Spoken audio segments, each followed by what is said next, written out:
some of the smartest people don't go in for teaching, and conversely, there are some really dumb people who are teaching. Okay, I'm sorry, it's the truth. So, Gloves are off again. is it worth going abroad for higher studies after 12th standard or after graduation? Like, for example, to the US, UK, Canada, Australia, Europe? Very interesting question. Yeah. So, in fact, this is, last episode we talked about how to choose an engineering college and a branch after 12th. So this is a mini series kind of on higher education. This is a continuation. As we said last time, this might not be applicable to all of you. But there is somebody definitely who you know who this will be applicable to. Forward a link to them, and after a few episodes, we will get back to our usual programming of talking about things that are applicable to pretty much every. Scheduled programming will return shortly. So, is it worth it? Hmm. Right? It boils down to the question, what do you mean by worth it? Right? Are you asking in terms of quality of education, or are you asking in terms of ROI? Sometimes he asks my question, so I don't even have to ask. I just have to nod. So the answer differs. You get the idea, right? For those subjects, I'm pretty sure that the quality of education abroad in developed countries is much better than in India. Okay. Whether it is worth it financially or not depends on the situation, depends on a number of things, and we will discuss all of this in detail in the rest of the episode. Okay. And I think a lot of discussions about going abroad will pertain to colleges in the US because that is usually the number one destination for most students. In general, we will talk about all of that. Okay. So let's start with quality of education. Okay. Right? Why do I say education there is better? Right. First thing you have to understand is that Indian education system has a lot of problems. Okay. Yeah. There is, most places have bad teaching methods, right? There is like a board which decides the syllabus, which is often out of date. The evaluation methods are like painful, focused more on memorization rather than application on concepts, and various other problems, right? Yeah. We've spoken about this intermittently in a couple of our episodes, but not to this extent where Naveen is doing right now. Teacher salaries are low. Yeah. Okay, we don't pay our teachers well, and as a result, some of the smartest people don't go in for teaching, and conversely, there are some really dumb people who are teaching. Okay, I'm sorry, it's the truth. So, gloves are off again. I am. If you're going to comment on that particular statement, please take a moment to think about what that makes you in this context. No, let me say, right? I'm not saying all teachers are dumb. Yeah. There are some really great teachers. Every college has one or two that the students are going to remember for the rest of their lives, and they actually change the lives of students. They do. But the problem is that good teachers are an exception. Yeah, and not the rule. It is and these are people who have chosen to sacrifice their lifestyle so that they can serve you. And I think that's just sad. Yeah, it is, because they shouldn't have to sacrifice their life and lifestyle to choose you, to choose to serve you. I mean, we should be paying teachers more than we pay top CEOs. I mean, the only thing we pay teachers is lip service. Guru Brahma, Guru Vishnu, Guru Devo Maheshwara.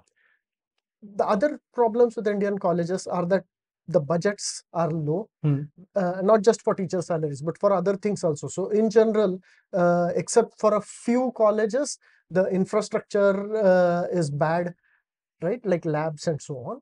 And the fourth problem is that in general, we are pretty low on research. This just comes straight from the fact that both the Indian government spends less on research than most developed countries and even China, and Indian companies spend less on research than corresponding companies in developed countries, right? So for all of these things, Indian college education is just not as good as it is abroad. It is so fascinating that people will praise things like ISRO and all of our achievements in that space. Yeah. But when it comes time to fund ISRO, ISRO doesn't really get too much funding. Absolutely. And, a lot of people, and I know some people are going to react to this by saying, oh, we have such great colleges and IITs are producing the best people in the world and so on. Keep in mind that if the top 2,000 people in a country of 1.4 billion go to a college, right? Even if you just keep throw stones at them for 4 years, some of them will turn out to be great, right? So we should worry about the fact that the other thing to worry about is 2000 and 1.5 billion is it's an incongruent ratio. Yeah. Please. Right. I mean, we get great output from our IITs in spite of the bureaucracy there, not because of how they're doing great things. Yeah. In spite is a very important key word there. I do It's agree. not just about the education, Mhm. okay? Because when you go abroad, you get exposure to a different culture. That's And true. I think that is also extremely important, right? That's true. When you get exposed to a different culture, that is the real only time when you really understand the flaws in our own culture, right? Otherwise, it's like a fish doesn't know it is inside water. It's only when you take it out of the water, you realize the good and bad properties of water, right? Yes. And when you realize that, it gives you the ability to pick the best from both worlds, right? Correct. I'm not saying that our culture is bad and their culture is good, right? Let's not turn this into a culture war, please. It's not a culture war. There are lots of good things about our culture, but there are lots of bad things also. Yeah. And similarly with their cultures. But as somebody with legs in both cultures, you can pick the best of both and be better than both, right? That's a big advantage. That's so, and finally, going abroad does have resume value, right? 20 years after you finish your education, having the name of a top US college. Like Wisconsin, for example, or IIT, for example, or both, for example. Yeah, does continue to make a difference, right? It does open doors for you, which would otherwise not open as easily. Right? So yeah, the advantage of getting to experience a new culture, the advantage of getting a nice name on your resume, like that. And of course, also the fact that the network you get from that college, right? There will be students from all over the world in that college, and they will go back to all over the world, and you will have access to that network for the rest of your life. And if you want to know the importance of networking, we spoke shortly about it in the previous video also, where we spoke about how to choose a engineering college. And we will do a full episode on the importance of networking and how most people don't do it well and how to do it well. But Naveen, what this brings to mind is that not everyone will be able to do it. I do agree that going abroad and studying abroad definitely has advantages, but not everyone can afford it. Yeah, that is the second part, right? Is there a return on investment? Yeah. The fact remains that studying abroad is extremely expensive. Okay. It is, yeah. If you can afford it, I say definitely go for it. Okay. Especially for STEM. Okay. If you cannot afford it, if you need to take a loan, I would say it is not worth it. Don't do it. Okay. There are people who think I'll take a loan, I'll study and then work there for so many years and there will be, I can pay back the loan. There is no guarantee, right? Visa rules can change. Already visa rules in the US are currently quite bad. You might not be able, anything can happen. Suddenly there is like a pandemic and 3 years you're not able to work there. Anything can happen. I would say it's not a good idea. But if you are going after graduation, right, for a master's or a PhD in a STEM area, then keep in mind that most top colleges, you will be able to get assistantship of some sort or a scholarship or something which significantly reduces the cost. And also because the duration is much less, right? You could finish in 2 years, 1.5 years, some are even possible in 1 year. So the finances situation might not be as bad. And plus, specifically talking about the US, even if you don't get a work visa, you get to study you get to work there as practical training for 3 years, and that might be enough. So for, postgraduate studies, I say high chance that you should try to go. Even if you don't get a scholarship right away, if it's a top college, then you will get one after the first semester. But situation is different after 12th standard, right? The chances of scholarship are lower. The period is much longer, minimum 4 years typically, right? So if your parents can afford it, go for it. Otherwise, you're better off considering studying in India for undergraduate and going abroad later. But what would you recommend? Go after 12th or go after finishing your bachelor's here in India? If you can afford it, go after 12th. Right? Okay. One complaint I usually hear is that, oh, children are not mature at that stage and they will get bad habits and things like that. I have news for you. Okay. You should see what goes on in Indian colleges. They can get bad habits there much more easily, right? It's cheaper. So bad habits in India are cheaper. There is something for you to extract and spread across the internet. Did we say there is a cost advantage, US versus India cost advantage? It exists even for bad habits. Okay. So that is not going to help you. So the best you can do is that in the first 17 years of the life of your children, give them a good upbringing so that you don't need to police them, because you can't police them. Yeah. Okay. At age 15, something happens and the entire policing thing goes out of the window. Yeah, because I was one of those 15, 16, 17-year-old kids. But then IITs in India, they are better than all of these colleges or most of these colleges abroad. Maybe in terms of just like the studies, right? But they do suffer from a lot of the problems we talked about earlier, right? Right.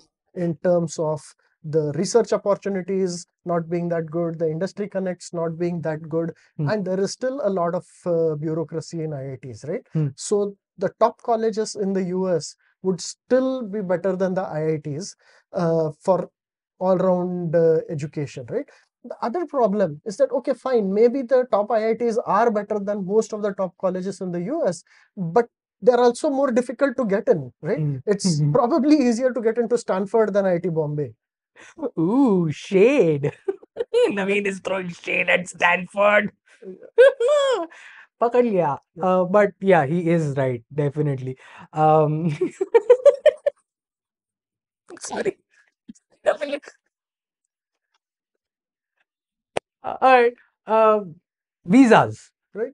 Visas. What? Visas. What? Right. What do you do about visas? Different questions related to visa, right? Yeah. One is that as a student, are you going to get a student visa or not, right? That I think just boils down to your finances, right? If you have the money, it's fairly easy to get student visas. It is not very common for student visas to get rejected. The usual reason for rejection is if they can see clearly that you don't have the money for this degree and you're just sort of cobbled together some money for it. And then they see you as an immigration danger.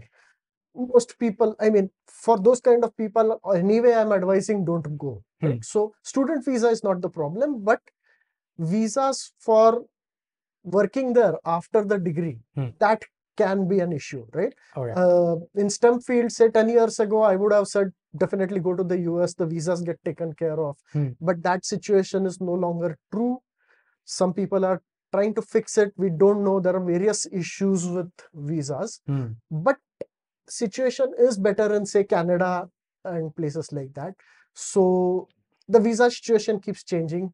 Do your own research, unfortunately. But also keep in mind that in the US, for STEM degrees, you get to do up to 3 years of practical training. Maybe that is good enough to both get experience and earn some money, and it'll have value when you come back. Interesting points. I have two more questions. Yeah. One of them is what happens to those of us who cannot afford going to the US? Are we doomed? Again, very important point. Going abroad to a good college is just to increase your chances slightly of doing well, right? In life. You don't go doesn't mean that you're doomed, right? It just means that you have to work a little harder. That's all, right? I mean, forget top colleges in India, right? People from terrible colleges go on to do extremely well in life. It just means, I mean, this generation is very lucky that the best education in the world is available for free or for just like a small amount of money on the internet. All you need is the discipline to use it, right? I mean, there is no scarcity of knowledge on the internet. The only scarcity is the will to learn, right? So as long as you can generate that, you will do fine. And my other question is, there are a lot of consultants out there who promise that they'll get you into a college abroad. So one thing I would like you to be careful of is that a lot of these consultants are getting paid by colleges a commission for getting you to join that college. Okay. Okay. So unless you are extremely careful, it is quite possible that the consultant does not have your best interests in mind. They are just trying to get you into a college where they get a commission and you pay the fees. So be careful. I have one more additional bonus question to ask. The process you spoke about, selecting colleges after 12th in India, engineering colleges after 12th in India, can that similar kind of process be used for selecting colleges abroad? Absolutely, right? I suggest you watch the full episode, but the short answer is that go to the best top ranked college you can.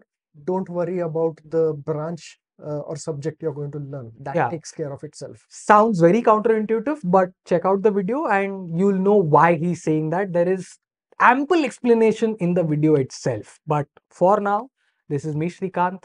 That's Naveen. This is Future IQ. Thank you. Thank you for watching till the end. If you like this episode, check out these others. You might like them also. And please share with your friends. I'm sure they will also like these. Thank you.